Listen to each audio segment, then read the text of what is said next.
but we might get cracking anyway, Stuart, because yeah, sure. I'll give you the right amount of time. So we might start the seminar. So firstly, I'd like to acknowledge the traditional custodians of the Bidjigal people's land of where I am speaking from today. And I also acknowledge the traditional custodians of the lands on which each of you are living, learning and working from today in this virtual meeting. So I'd like to warmly welcome Professor Stuart Barr to our City Futures seminar series. So big welcome, Stuart. So Stuart's got a presentation today on digital twins of cities.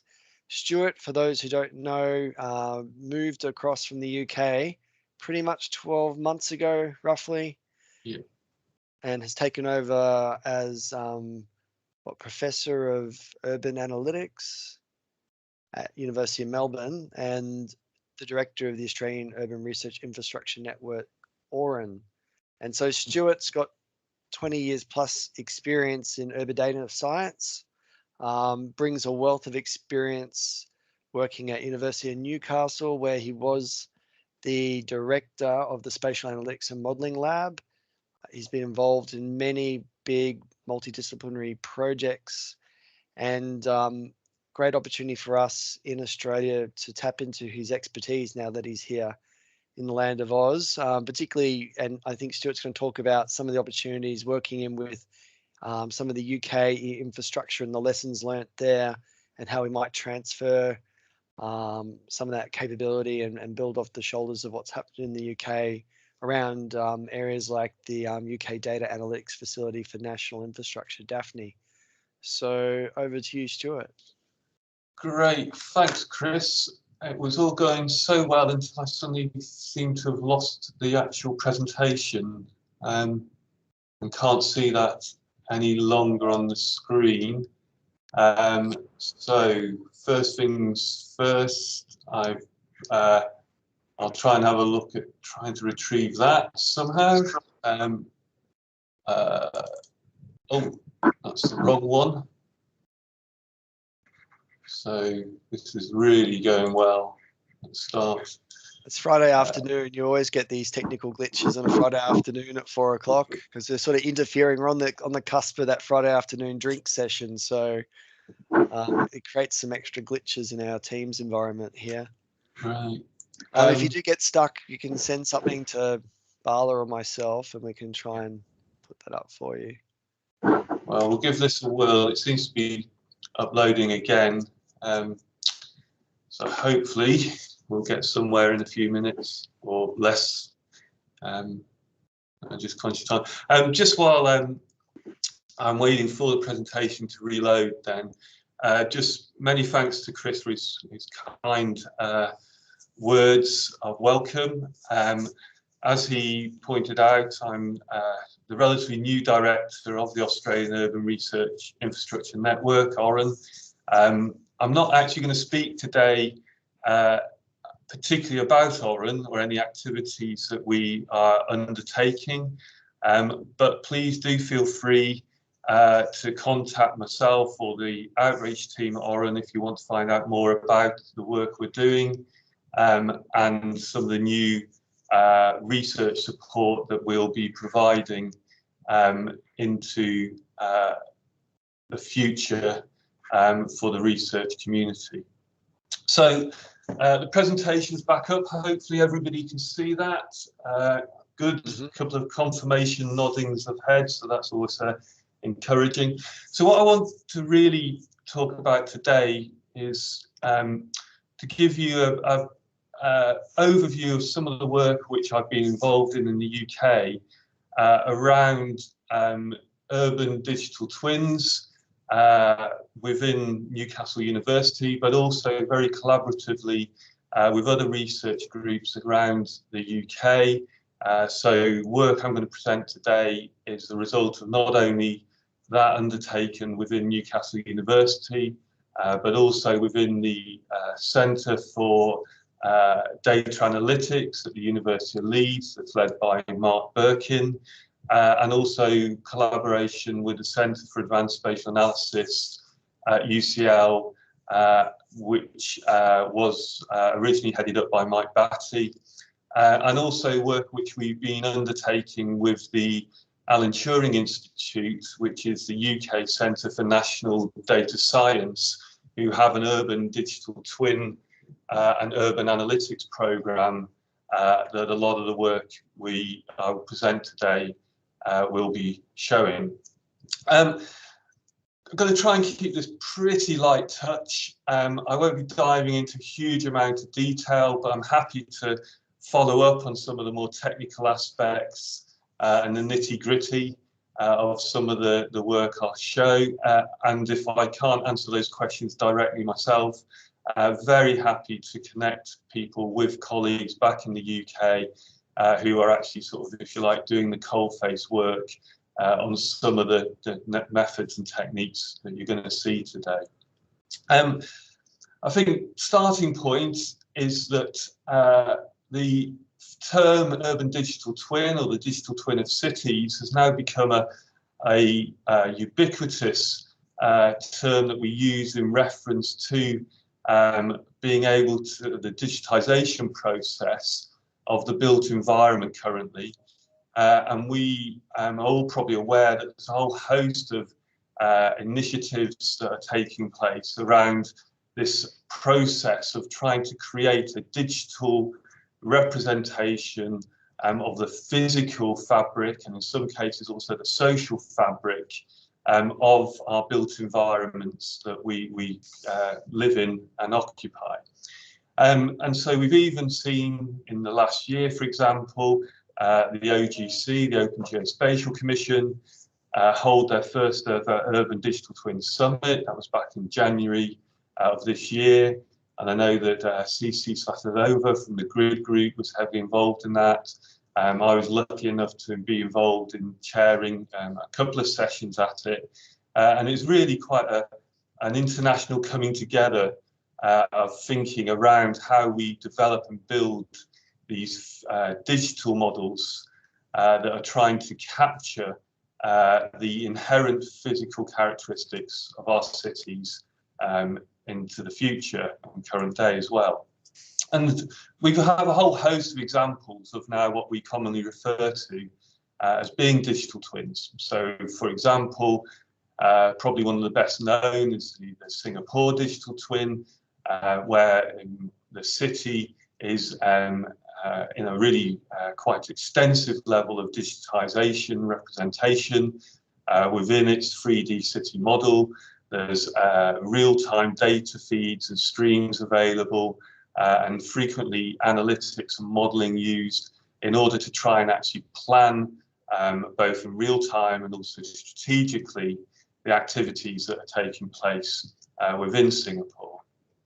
And one of the things which has been very personally encouraging, and I think is more broadly immensely encouraging, is that actually in Australia, there are many examples of what I would consider to be world-leading examples of emergent digital twins of the built environment being developed. So we have, for example, in Melbourne, the digital twin that's being developed and built around Fisherman's Bend. In Queensland, we have the Brisbane digital twin that's being developed. And then also we have in New South Wales, the New South Wales digital twin, which is really quite an advanced example of how we can take 3D city models, the complex geometry of the built environment, integrate that into a real-time system, and start to combine and integrate real-time data and IoT in terms of understanding the dynamics and interactions that are taking place within the built environment. So I think Australia actually is immensely well positioned to take advantage of this emergent growth of the digitisation of the built environment, which is encapsulated within this term of a digital twin of the city or a digital twin of the built environment. And we know that there's a whole host of initiatives which are driving forward this uptake of the building development of digital twins. So back in the UK, I was very fortunate to be involved as one of the academics in helping to draft and develop the Gemini principles, which you can see on the left here, which basically articulate what the key components, at least conceptually, would be of the digital twin of the built environment, with a very strong focus on infrastructure, so physical infrastructure and critical infrastructure, but the concepts that are covered within the Gemini principles are also valid for other aspects of the built environment. And also then in Australia, more recently, there's been a publication of the concepts or conceptually what a spatially enabled digital twin would look like for Australia. And that's being used as the underpinning principles in much of the work that we've been seeing in Melbourne, Brisbane, Queensland, New South Wales, in terms of the development of this digital twin technology. I guess for me, some of the interesting observations I have at this point in time with regards to our journey on developing digital twins of cities is that we have done an immensely good job on building the foundational capability that's needed around that bottom layer of the pyramid you can see here within the Gemini's principles, around beginning to be able to capture and represent the really quite heterogeneous forms of data that we need to have available to us in order to really develop and build a genuine digitization or digital version of the physical urban fabric that we're interested in analysing.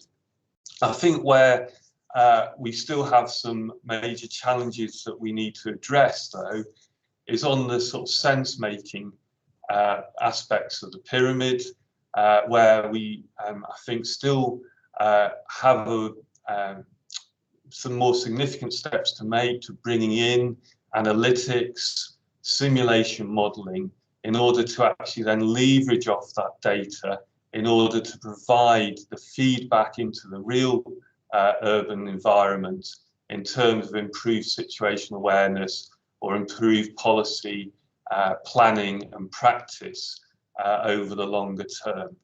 And so we made a great start, but we're still very much on this journey towards being able to deliver what I would genuinely call an operational digital twin for the built environment. And then in relation to that observation, I think there's enormous opportunities in the future around the decision-making aspect of the Gemini's pyramid.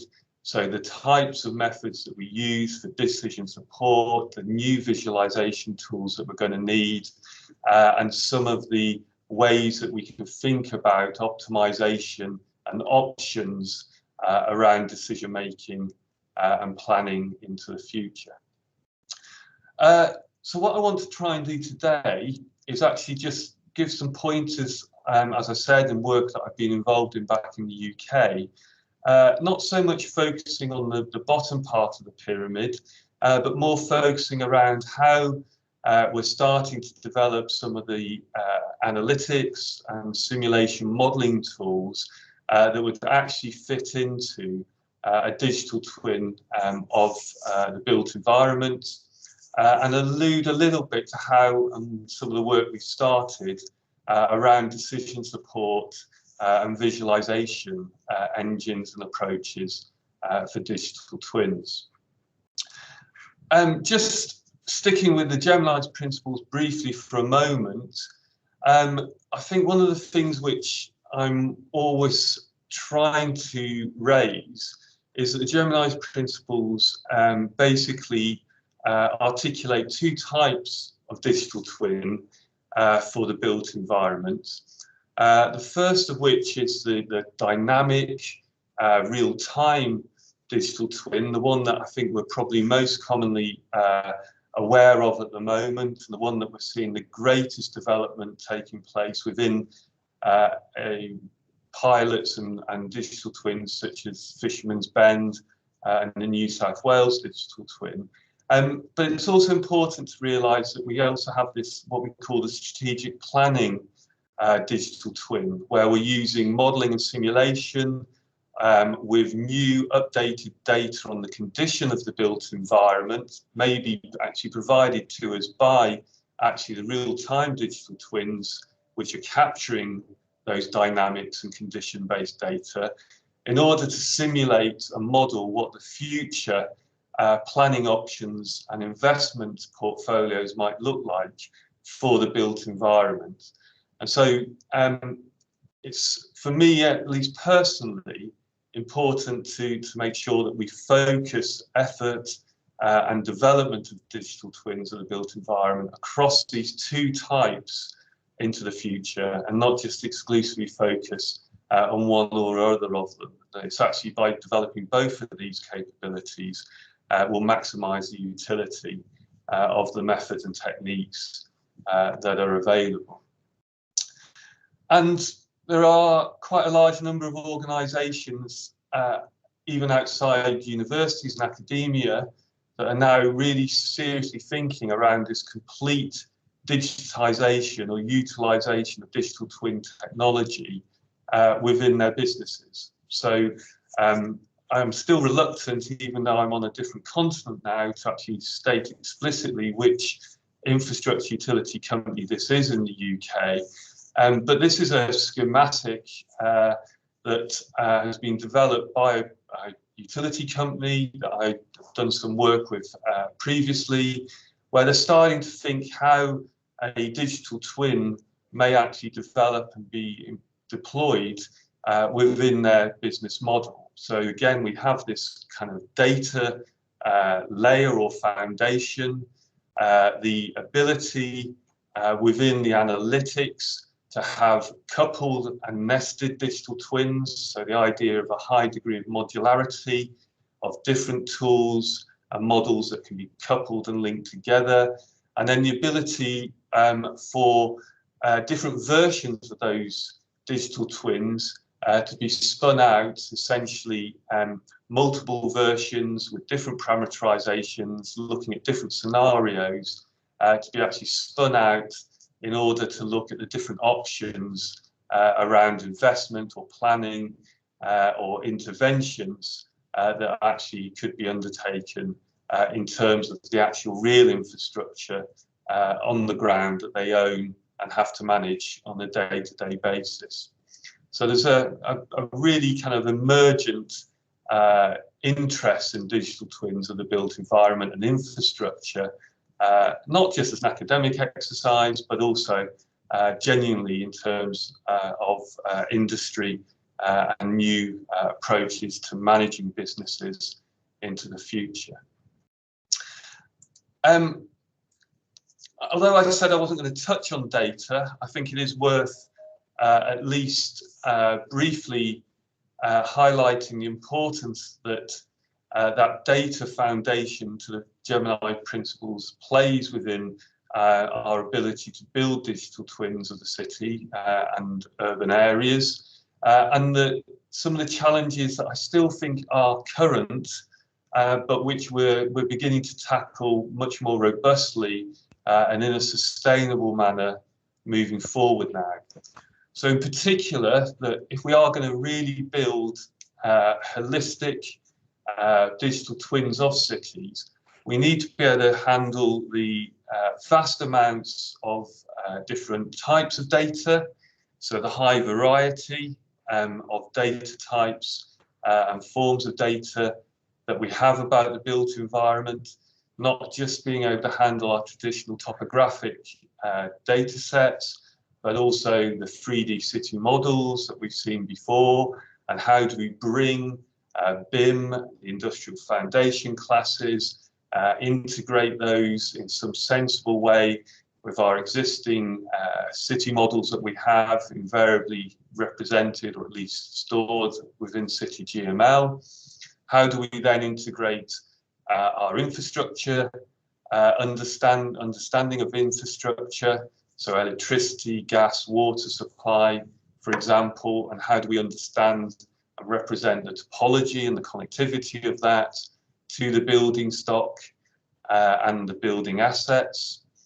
What forms and ways do we build the real-time data feeds that we need, both in terms of measuring the environmental conditions of the built environment, but also more broadly now the wider ubiquitous use of IoT and edge computing within the built environment, and new forms of potentially very useful data such as CCTV data, traffic video, where we're having to handle essentially image-based and video-based data formats within our data management systems.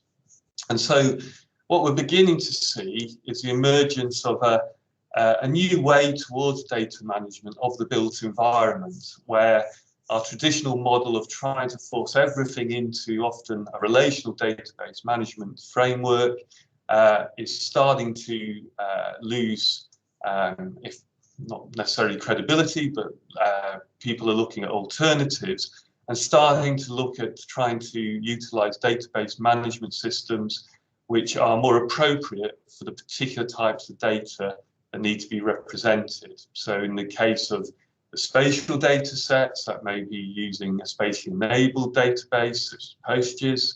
In the case of image data, using array-based databases such as SciDB or Rasterman.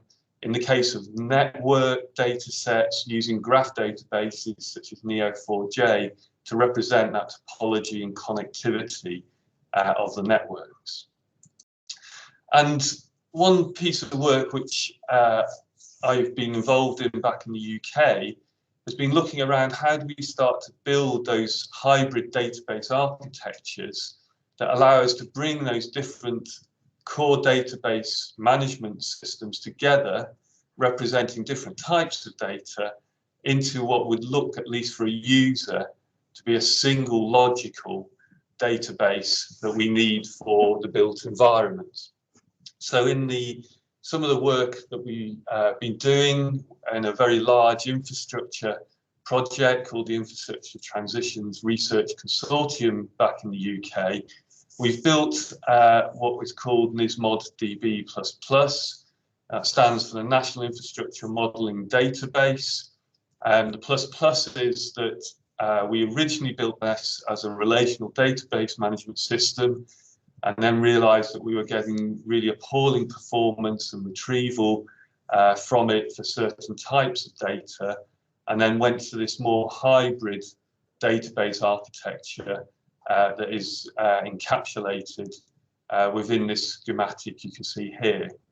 So in NISMOD DB++, we're using our standard relational database management system where appropriate, but also utilizing array-based databases for image data and gridded data of hazards, so intense rainfall fields, for example, flood inundation, footprints, so on and so forth, using graph databases to represent infrastructure networks such as electricity, gas and water supply, wastewater and sewer networks, and then building a set of reporting databases within this framework that are actually able to store and structure the results of any modeling and simulation that's done within this particular environment.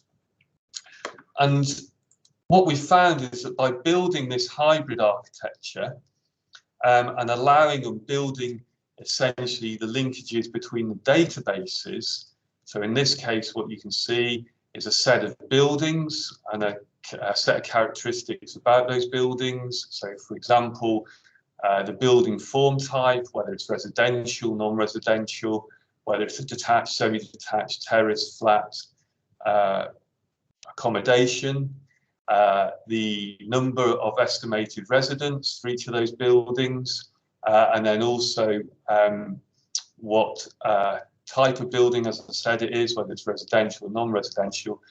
What we've done is we're able to link those buildings with the infrastructure networks that are providing services to them. So in this case, this is the electricity feeder network, and linking that back to the substations that are actually providing the electricity onto those electricity feeder networks. And so we can start to do some really quite elaborate analysis in relation to those topological links and connectivities within this hybrid database. And when I mean elaborate, what we're looking to try and do is undertake analysis at scale. So here, this is actually a graph colouring of the entire electricity feeder network for London. So this is the connectivity between 17,000 substations and 3.6 million buildings in London. And what we were doing here was we were looking at what performance gains we got with regards to query retrieval of where we randomly seeded a range of failures onto the network, and then had to go and search for the substations that were linked to those failures, and then work out exactly how many buildings would be impacted by each of the failures in terms of their broken connectivity to the substation. And the relatively simple plot you can see here shows the speed increase you get compared to trying to do this with Postgres and doing this through basically a whole host of relational joins in order to try and do that query, compared to PG routing, which is a specific network routing algorithm that's been written for Postgres, and you get quite significant speed up by using PG routing. But in fact, if you use the graph database and the hybrid architecture, you get, in fact, a 3 times improvement over that type of query by using this hybrid architecture. So just an example of how, by being a bit more flexible in terms of our database management, we get real performance gains at scale at this type of problem. So that's a little bit around some of the data management considerations. What I'd like to look at now, or just give you some examples of some of the work that we've been doing on the 2 types of digital twins I alluded to. I'm going to step through these very quickly because I'm just conscious of time. So the first type we're going to look at are real-time digital twins, and in fact, work that we were doing at Newcastle around trying to have real-time situational awareness and improved what we call nowcasting, forecasting into the near future around how extreme events may impact on the city of Newcastle when they occur, before they actually occur.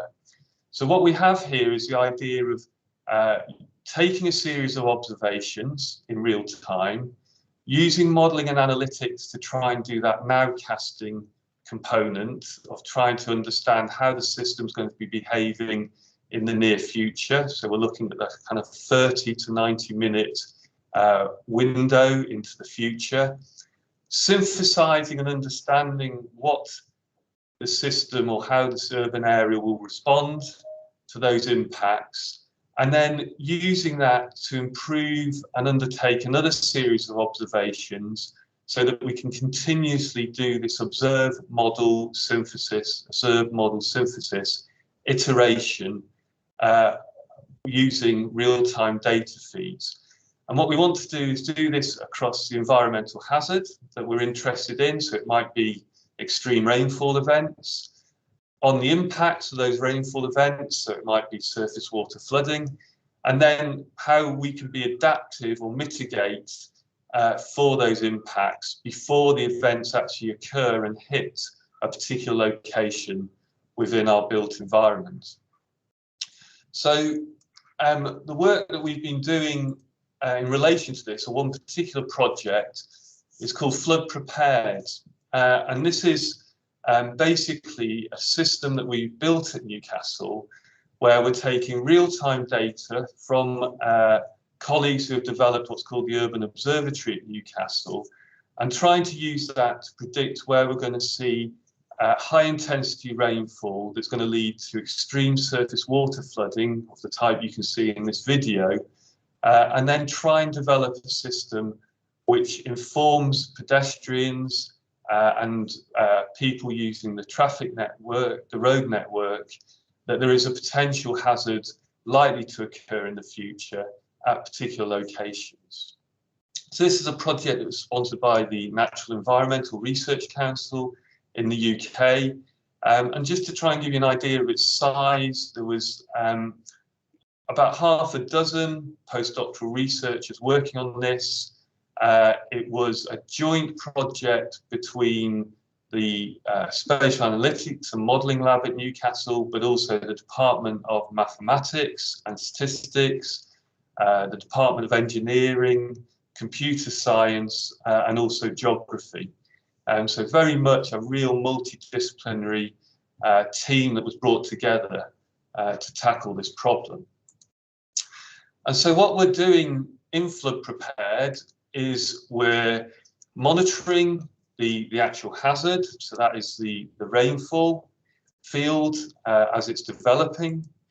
We are then taking that monitoring of the rainfall and actually modelling how rainfall will have developed into the future across the city, using that to parameterize a hydrodynamic surface flooding model to try and understand or get locations of where we're going to see surface water flood inundation, then using that to tell us where we need to focus further monitoring in order to be able to monitor potential congestion development, and then using that to then do second order spatial models of how we expect congestion and disruption to propagate and flow over the road network to different parts of Newcastle.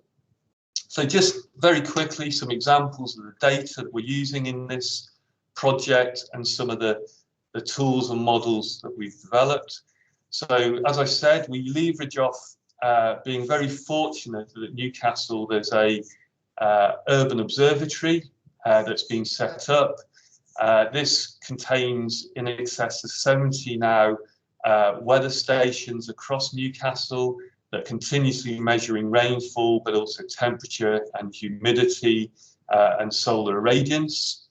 Their data is provided to their server virtually in real time, and they have an API that you can then, with 1 or 2 minutes of the data being received by that server, you can actually download the data of the current most recent data feeds for your own purposes.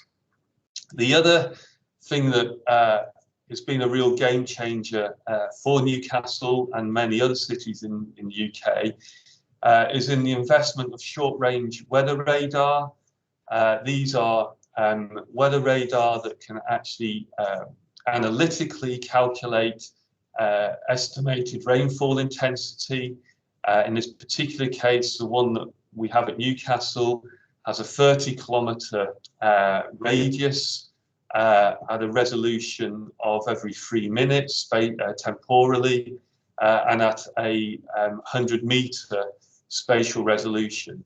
So we can actually use this to dynamically monitor how convective rainstorm events are starting to propagate and move towards Newcastle essentially every 3 minutes while we're undertaking our modelling and simulation.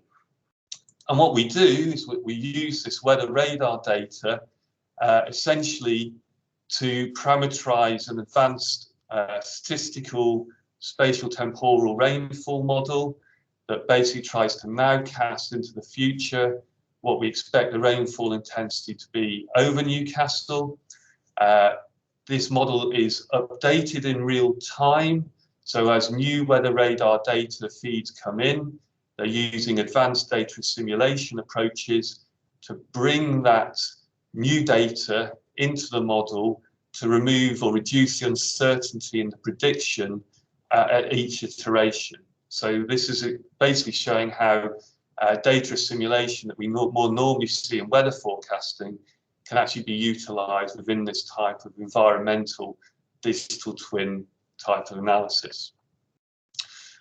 We then take the rainfall model outputs and we use those to parameterize a GPU accelerated surface flooding model.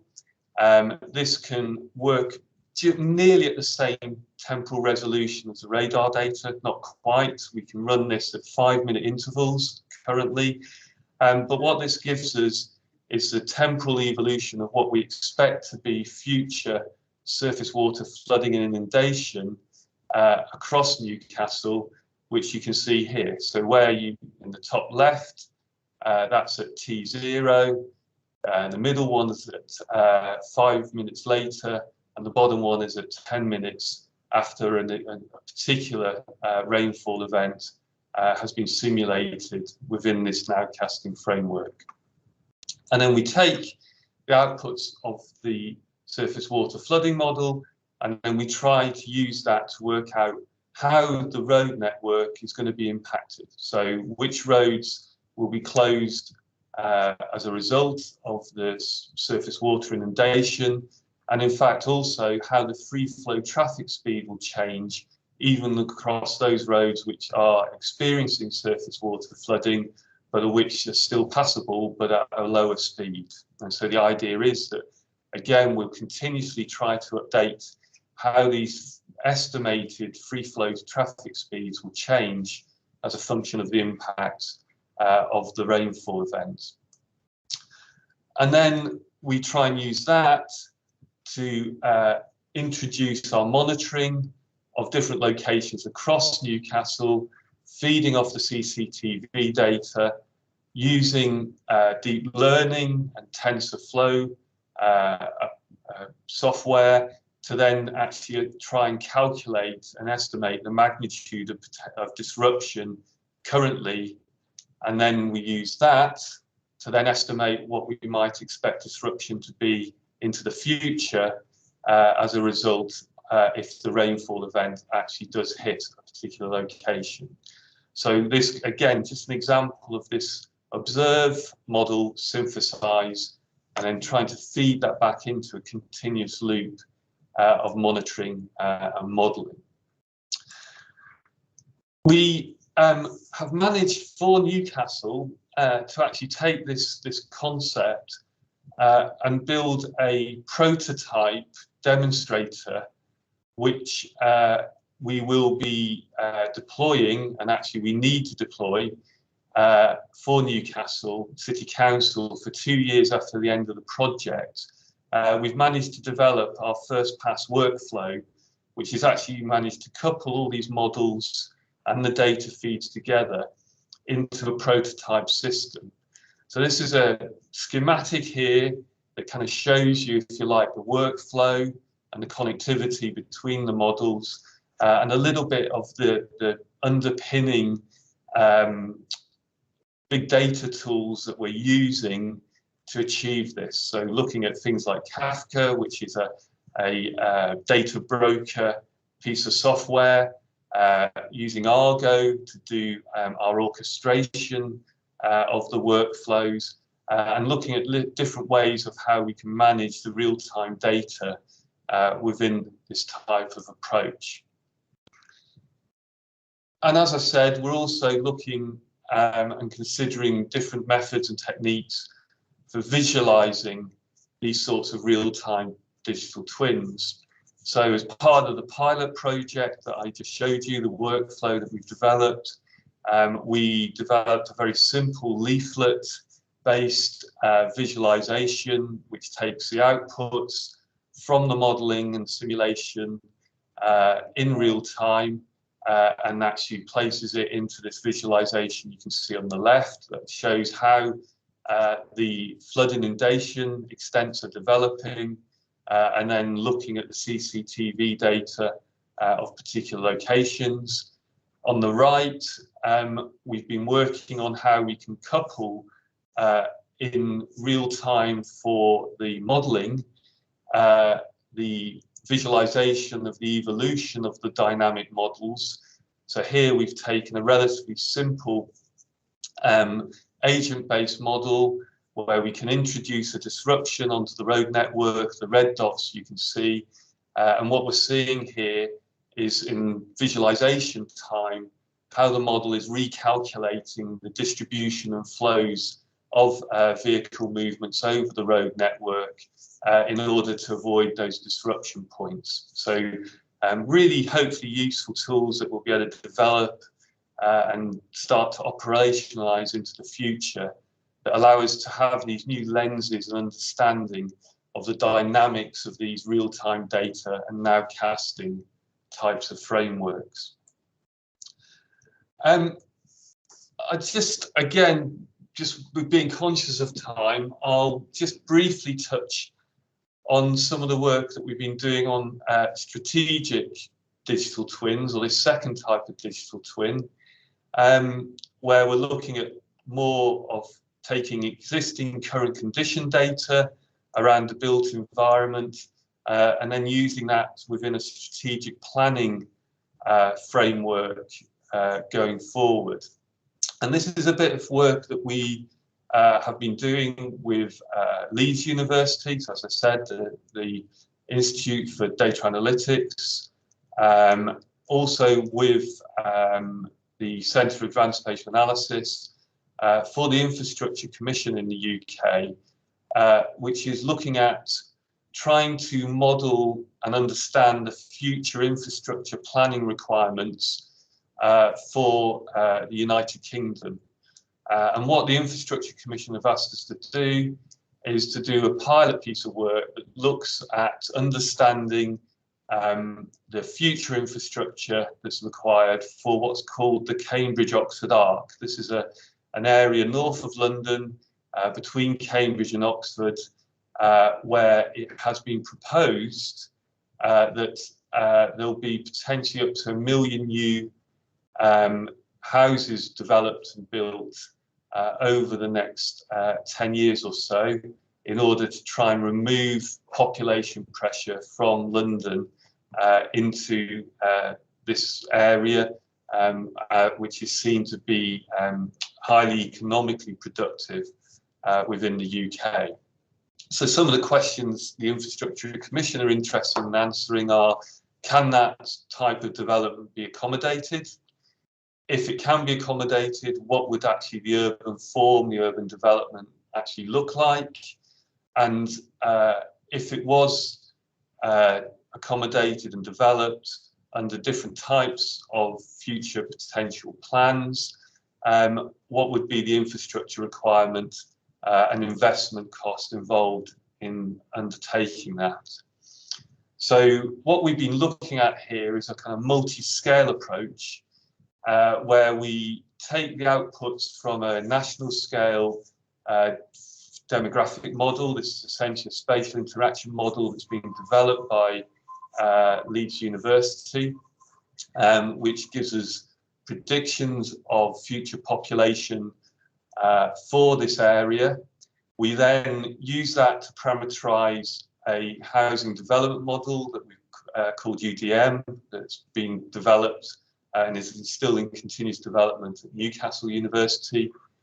We then use that to simulate for those urban development areas what the potential urban form and construction and layout might look like under the certain the parameters delivered and produced from the urban development model. And then we use that to try and calculate what the infrastructure requirements or modifications would be for those new urban areas. And this type of work has been ongoing for actually quite a while. So we've been doing this type of multi-scale approach to look at climate impacts on cities. So this is some work which was undertaken by the Tyndall Centre for Climate Change, where we've been using outputs from regional scale economic models into land use transport models. So this is work that we did with CASA, the Centre for Advanced Spatial Analysis. So using one of their land use transport models, which then was used to parameterize our urban development model. And then we look at the impact of different future climate scenarios in relation to flooding, tidal inundation and storm surges, heat waves and droughts across London. So with this kind of multi-scale or hierarchical type of modelling and simulation for strategic planning has quite a rich history in the UK, particularly in relation to looking at climate impacts.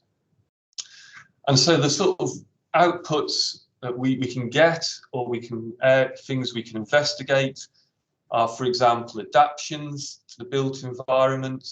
So what we're looking at here is one run of the urban development model for London, where we were asked to look at a 1 in 100 storm surge event up the River Thames, understand which areas would be inundated and which future new urban development might be impacted by that inundation, and then asked to solve the problem of saying, if you didn't develop in these locations which were being developed under one scenario of the modelling, where would we move the development to into the future? We've also, as I said, been looking at work around developing these tools so that we can simulate entirely new urban forms and development. So this is part of the work that we've done for the Oxford-Cambridge corridor. One of the scenarios that the Infrastructure Commission are looking at is essentially building more or less 4 or 5 entire new cities of a roughly approximating between 300 and 400 inhabitants each. And what they want to know is, where would they go? What would those potential new cities look like in terms of their urban density and their urban form? And then what does that mean with regards to the infrastructure requirements and the potential vulnerability of these new urban areas to climate impacts? So in this particular case, what we were asked to do was to basically simulate a new city of 400,000 inhabitants, which is what you can see on the left. The kind of hatching you can see essentially represents different densities and mixes of types of residential and commercial and mixed land use within this synthetic simulated new city. The right-hand side is a kind of dive into the synthetic urban forms that are generated by this simulator. And then what we were asked to do was to look at the infrastructure investments that would be needed to reduce the risk of surface water flooding. So essentially, what urban drainage would be required to reduce the impacts of a 1 in 100 year event. So the top little image you can see of the urban form, it's the standard urban drainage. The dots are essentially the standard urban drainage into the sewer network that you get from the current design specs. The bottom one is where it's the doubling of that. And then if you run, again, a urban surface water flood model over the top of that for your 1 in 100 year rainfall event, then the left-hand side essentially is the flooding that you would see and the depth of it across the entire city. And the right-hand side just shows, again, zoomed in, adaptation that you would get if you invested more heavily in doubling the amount of surface water drainage manhole covers, as opposed to just going with the traditional standard design spec for urban drainage for urban areas. So just trying to highlight here the real power of this potential hierarchical strategic planning piece, where we're starting to couple urban modelling with infrastructure modelling with the modelling of extreme events in order to understand impacts, adaptations and potential mitigations into the future. I'm going to just skip over the last few overheads because I'm conscious about time. all I was going to say in those overheads was that one of the things which we are looking at now is the fact that many of these problems that we face within cities are very much multi-dimensional or multi-objective problems, that we're not only interested in understanding how we can be more adaptive to future impact of surface water flooding, for example, but we want to understand how we can adapt to future heat, issues around investment in housing and building stock, future investments in infrastructure, improve public transport, so on and so forth. And so what we really need to start to do is take this type of modelling and then recast it into a multi-objective type of framework so that we can tackle these really significant urban problems from a kind of multi-dimensional, multi-objective perspective going forward. So we're only really, again, at the foothills of how this type of modelling really needs to be developed in order to have a comprehensive system of systems-based approach to urban modelling and simulation going forward. However, I think we are at a really exciting time, not just in the UK, I think also in Australia, but I think also globally, that there's a real recognition now that both these real-time digital twins and also the strategic planning type of digital twin have real potential to fundamentally change how we manage and plan and invest in our cities into the future. And back in the UK, we have a national initiative called Daphne. This is the Data and Analytics Facility for National Infrastructure, which is essentially developing this modelling capability for the UK in terms of modelling both in real-time digital twins and these strategic planning digital twins, and also developing a new community of both academic and also infrastructure data digital engineers going forward. And I think one of the things which I find immensely encouraging is just the sheer quality and the sheer number of really bright young researchers who are engaging with this type of work, really infused by it, and don't see any challenge that you throw at them as being too big to tackle. And it's been one of my big privileges to be able to kind of work with you know, a really dynamic young research group who've been able to tackle these sorts of problems, such as that in Flood Prepared, such as the work that we've been doing for the Infrastructure Commission in the UK, and come up with some of these really quite outstanding and innovative solutions with regards to digital twins of cities. So I'll leave it there. I just want to, again, just finally emphasise, though, that what you saw today was a bit of a whirlwind tour, but was the work of the many rather than just the one person, myself. It's just I'm the conduit to hopefully letting you see some of the exciting work that's been going on back in the UK.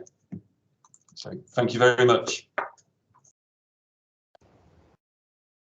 Thank you, Stuart. That was an excellent presentation there, summing up some of the key initiatives in Australia and then looking at the work in the UK. I like how you've broken it into operational digital twin and strategic digital twin. And I think at the moment, the strategic digital twin is something that in Australia is an opportunity for us to look at what you've been doing with your research teams in the UK and how we might look at responding to extreme events, and there's no shortage of those at the moment, and unfortunately likely in the future too, which is something we need to seriously consider. I'll open it up for questions. So conscious we haven't got much time, but we've had almost 40 people on the line. If there's any questions from the audience, I'll take the first hands that I see. So raise your hands if you've got a question for Stuart Barr.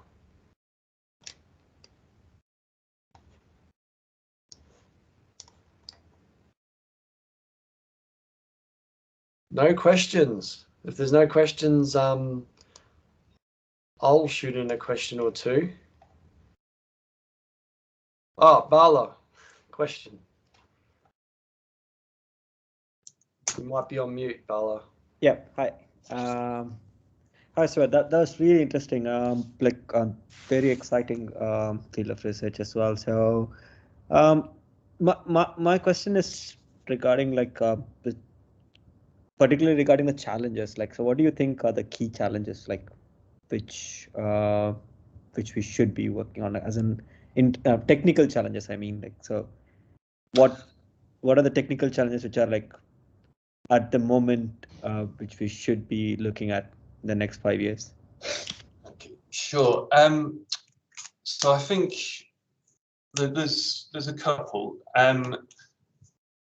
I think there's a really mature. I'll refer to Australia, but I think this is generally true globally. I think there's a very mature modelling and analytics community around the built environment, and particularly more around the sort of, if you like, the strategic planning, modelling and simulation of cities. I think the technical challenges are the ones around how do we build and develop a really genuinely operational ecosystem that allows us to bring together those individual thematically focused or domain focused models and tools into this ability to tackle the modeling at scale and in a system of systems based approach. And it's a really challenging architectural problem around the sort of underpinning infrastructure that will be able to support that going forward. I don't think you'd be surprised that this is something which we are looking at in Oran. It is something which I believe Oran should be helping and supporting and developing going forward, and that the more we can see research software and tools and the models and the analytics as a national infrastructure, in addition to data, through a project like Oran, then hopefully the more we'll be able to move towards that truly interoperable system of systems based approach.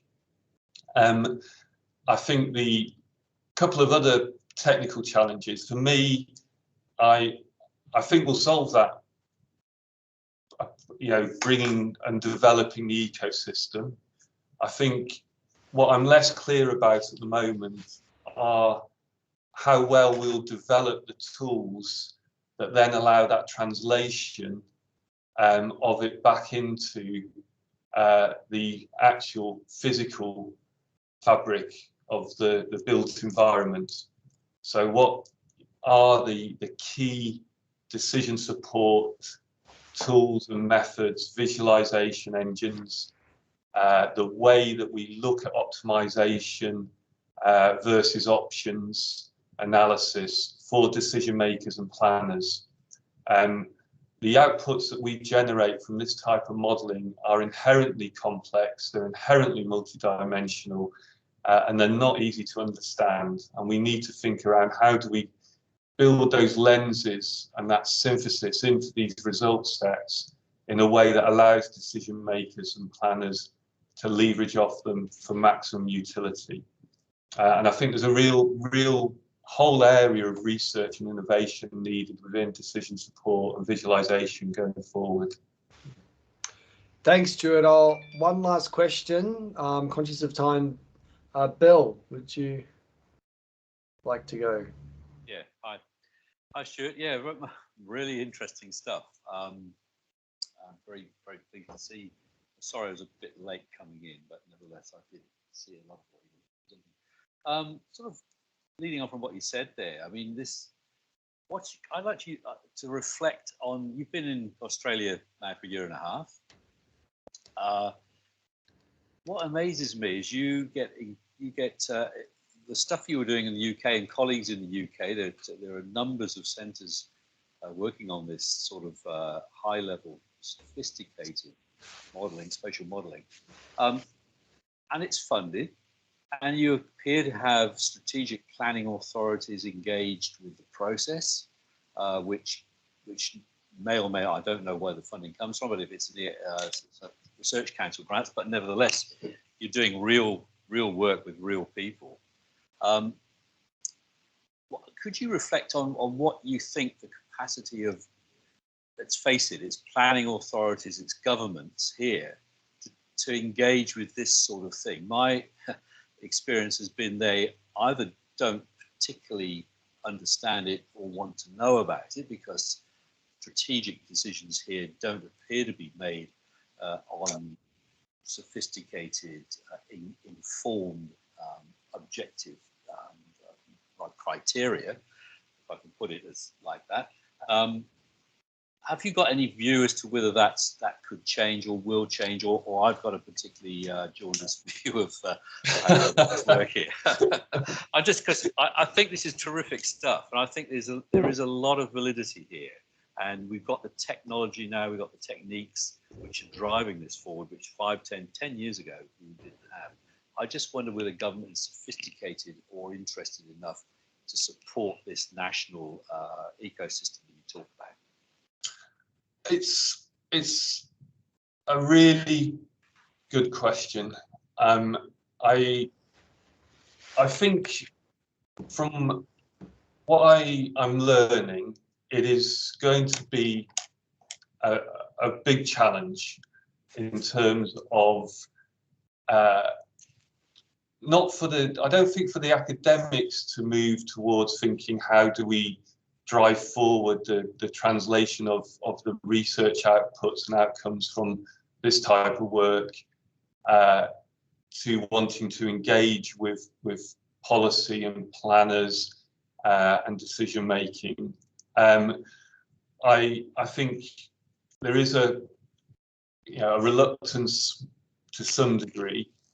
What I think where there are glimmers of hope though are that at the sort of national level, there are initiatives which we are seeing being funded which aren't directly coming from ARC. So, for example, we have the Department of Agriculture, Water and Environment funding the new big Sustainable Communities Hub, which is looking at how sustainable cities, urban areas are into the future. I'm hopeful.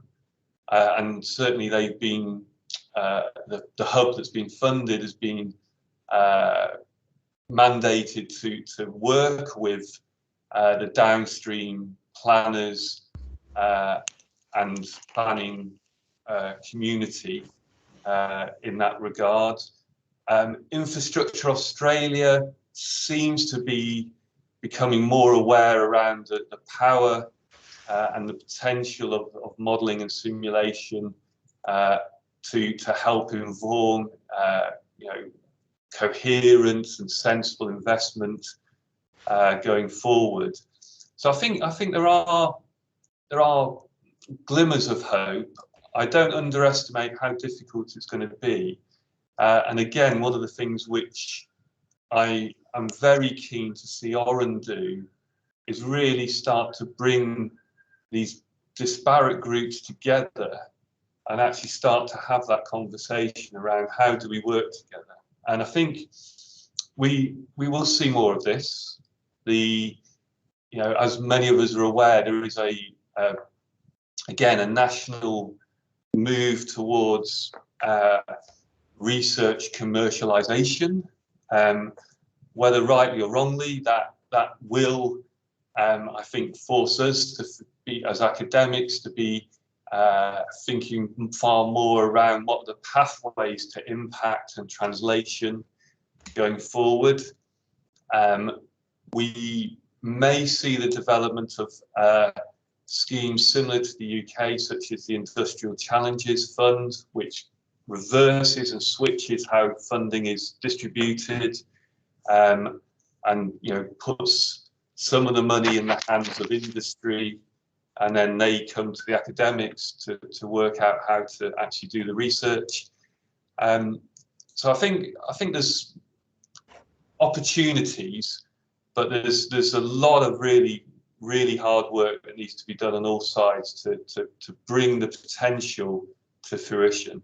And one of the reasons I moved to Australia, one of the reasons I took the job at Oran, is I genuinely believe that now we're at a junction with urban and regional data science that we can genuinely achieve that we can build those links, and we can drive an evidence-based policy and planning practice forward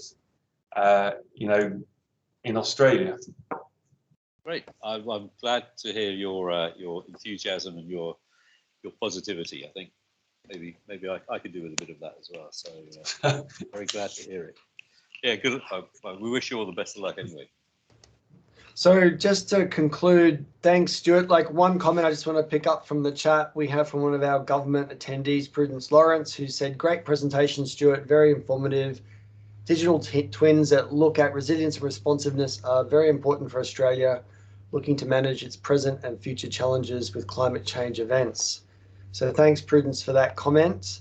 And thanks, Stuart, for an excellent presentation. So that has been recorded with your permission, and will be available for those who want to digest further what you presented. And just finally, our next presentation we have in a fortnight is our very own Deputy Director, Scientia Associate Professor Hazel Easthope, who will be presenting on Apartments Aren't Forever, Governance, Redevelopment and Implications for the City.